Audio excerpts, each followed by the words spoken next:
สบายดีพ่อแม่พี่น้องฟังไทยฟังลาวเด้อพี่น้องเอ้ยมื้อนี้เบ้ากล้องมาเห็นของดีพี่น้องรถจากฟังไทยแท้ๆเลยเนาะให้แท้ๆเลยพี่น้องเอ้ยเป็นเครื่องจักรมือสองเนาะเครื่องจักรมือสองที่แบบคุณภาพเกือบร้อยเลยแหละเนาะเกือบร้อยเลยพี่น้องเบิ่งนี่จากอาที่นี่ของแท้ของแท้พี่น้องเป็นของไทยเนาะเป็นของไทยที่เอาขามาจากไทยเลยพี่น้องแล้วเพิ่นเอามาสมมาเบิ่งเนาะพี่น้องเนาะมารักษาให้คุณภาพดีกว่าเก่าเนาะพี่น้องเนาะเบิ่งพี่น้องหางนี่เป็นหางสยามเทศเนาะสยามเทศเลยเนาะตาสร้างคักๆเลยพี่น้องเลยบ่แม่นว่ามีคันเดียวเนาะพี่น้องเนาะบ่แม่นว่ามีคันเดียวบ่แม่นมีคันเดียวมีของดีหลายเลยเดี๋ยวบ่กองสิรีวิวให้พี่น้องแม่พี่น้องในเบิ่งเนาะทั้งไทยทั้งลาวแต่ว่าผู้ใดอยากเอาไปใส่เนาะติดต่อเข้ามาเลยพี่น้องเลยนี่ราคาเป็นกันเอง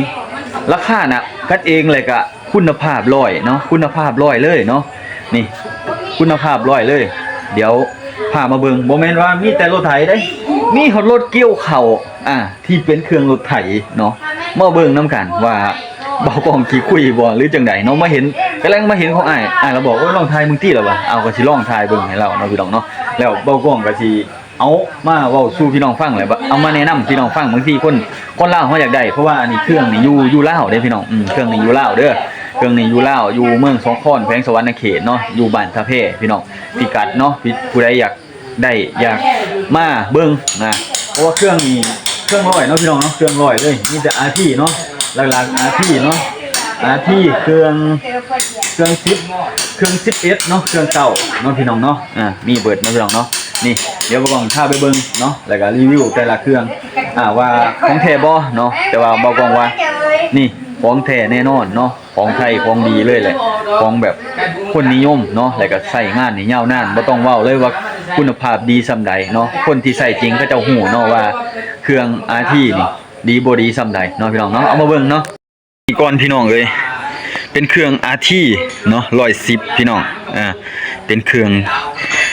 ที่ดีเลยแหละแต่ว่าเพิ่นเฮ็ดเป็นเครื่องเกี่ยวข้าวพี่น้องเฮ็ดเป็นเครื่องเกี่ยวข้าวคักเด้เนาะปาโถเพราะว่าบ่กล้องก็บ่เห็นบ่เคยเห็นเนาะเห็นแต่ในคลิปบัดนี้มื้อนี้มาเห็นอันอยู่บ้านเจ้าของคักว่ะเนาะเอาเบิ่งนํกันเด้อพี่น้องเอ้ยของดีเลยเนาะของดีเป็นของดีที่แบบเฮาอยากนำเสนอให้พ่อแม่พี่น้องคนลาวเฮาได้เบิ่งนํกันมาของดีก็อยากเล่าสู่กันฟังหลายอยากให้กันใส่ได้พี่น้องเอ้ยเป็นของไทยเนาะพี่น้องเนาะเป็นของไทยเลยนะพี่น้องเนาะเป็นของไทยพี่น้องเอ้ยนี่เนาะสยามเพิ่นว่าสยามพัฒนาพี่น้องเนาะเป็นของสยามพี่น้องเอ้ยนี่ร้อยเลยเนาะมีรถไถเดินตามหลายพี่น้องอยากแนะนำพี่น้องเป็น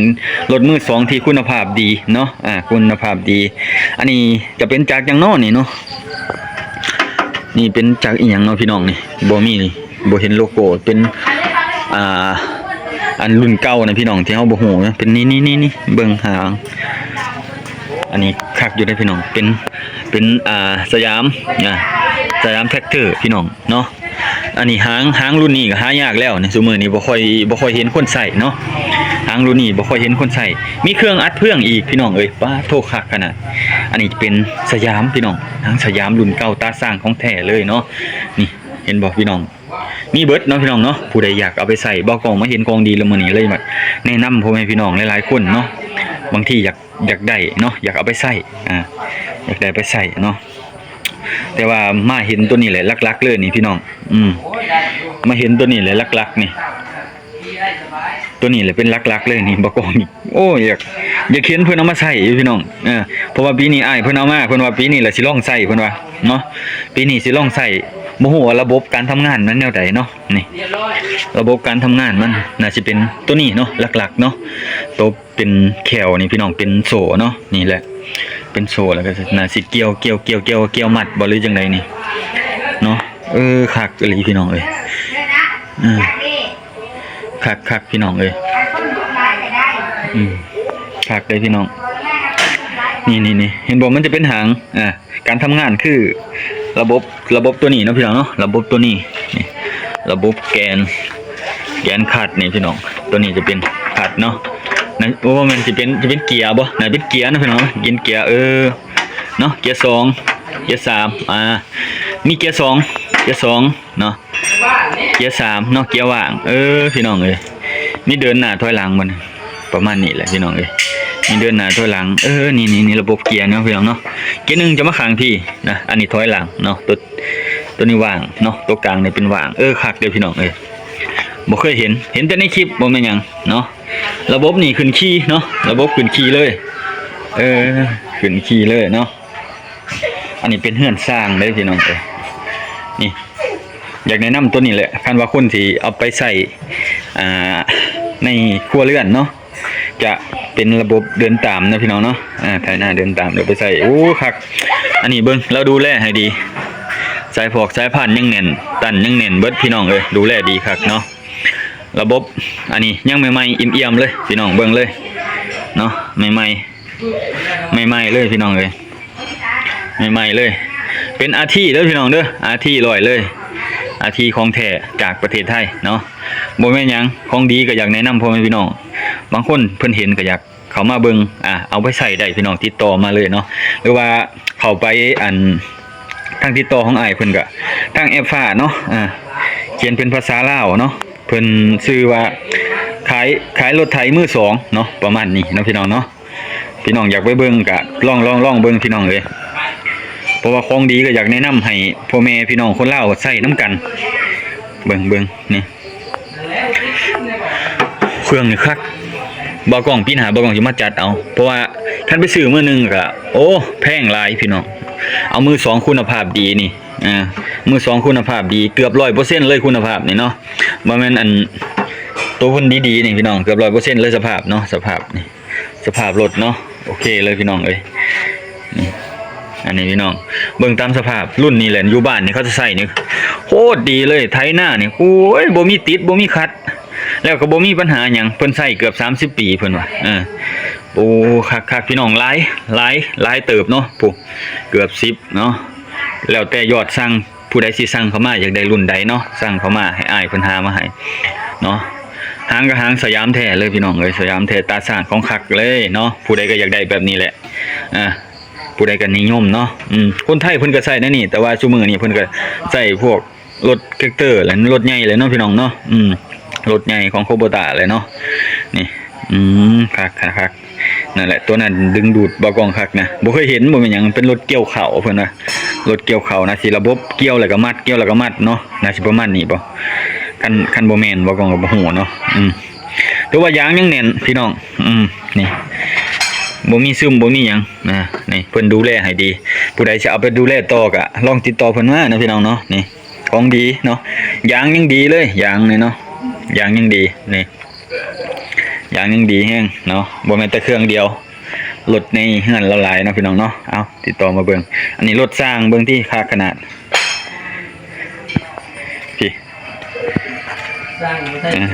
สร้างก็บ่ใช่เสือสร้างก็ได้นี่แหละพี่น้องเอ้ยนี่คันนี้ก็มีนี่อยู่หน้าบ้านเพิ่นเลยนี่ของแท้นี่เขาเจ้าใส่อยู่บ้านนี่คักซุอยู่พุ่นนะใส่แต่เครื่องจีนเนาะอยู่บ้านใส่แต่เครื่องจีนบางคนซื้อมาปีเดียวยังบ่ฮอดปี3ป้าโทบไปซ่อมเบิด10ล้านก็มีบางคนก็ได้10ล้านกีบเด้อพี่น้องซื้อมา20-30ล้านรถไถซื้อใหม่ๆติดก็บ่ได้อันนี้เนี่ยติดหมุน 3-4 บาทก็ติดรถอันนี้พี่น้องเอ้ยRTเนาะพี่น้องเนาะคักพี่น้องรุ่นนี้ไปอยากได้ลองติดต่ออ้ายเพิ่นมาเนาะคือเดี๋ยวบ่กล้องสิเอาทิมซื้อไว้ใต้คอมเมนต์เนาะเพิ่นดูแลให้แล้วพี่น้องจะเอาไปดูแลต่อได้เนาะนี่คุณภาพเหล็กนี่ร้อยเลยพี่น้องซุมื้อนี้รุ่นเก่านี่มันดีพี่น้องเพราะว่ารุ่นใหม่เขาเฮ็ดออกมาเด้อเหล็กมันเป็นโป่งๆจังแนวใดเนาะเหล็กโป่งๆตัวนี้น่ะเคาะน่ะบ่มีตีเนาะดังตุบๆโหลดเข้าว่าของแท้เนาะนี่แหละพี่น้องเอาไปเบิ่งต่อนะพี่น้องเนาะไปใช้งานนี่โอ้ยตาย3รอบ4รอบผู้ยังคือเก่าผู้ใดนี่เนาะพี่น้องเนาะเอาเว้าจังซี่ซะเนาะโอ้คักอ้ายเพิ่นดูแลให้ดีคักพี่น้องเอ้ยนี่เนาะนี่แหละพี่น้องเอ้ยนี่ผู้ยังหลายผู้รถเพิ่นเนาะพี่น้องเนาะพี่ ปาดผู้ใดอยากยกเครื่องไปขายยกเครื่องก็ได้เด้อพี่น้องนี่เห็นบ่ขายยกเครื่องก็มีนี่โอ้นี่พี่น้องขายยกเครื่องก็ได้เห็นบ่มีแต่ของไทยเป็นของอาที่เลยเนาะอาที่110เนาะอาที่90อาที่110อาที่100เนาะเพิ่นมีเครื่องเกาะเครื่องกึ่งโอ้ร้านสั่งใหญ่เนาะนี่แหละพี่น้องคุณภาพร้อยเนาะเลยอยากแนะนำพ่อพี่น้องเนาะนี่ไอ้เพิ่นดูแลให้ดีบ่มีบ่อนชึกล้อนะเวลาเอาไปใส่งานเนาะเอาโอเคพี่น้องนี่ร้านเพิ่นเนาะเพิ่นซ่อมรถซ่อมเรือเนาะดูแลรถและเรือให้พ่อพี่น้องเนาะเอาพี่น้องผู้ใดอยากติดต่อหรืออยากซื้ออยากหยังกันลองมาเบิ่งพี่น้องพิกัดคือบ้านตะเพเมืองสองคอนแขวงสวรรณเขตเนาะ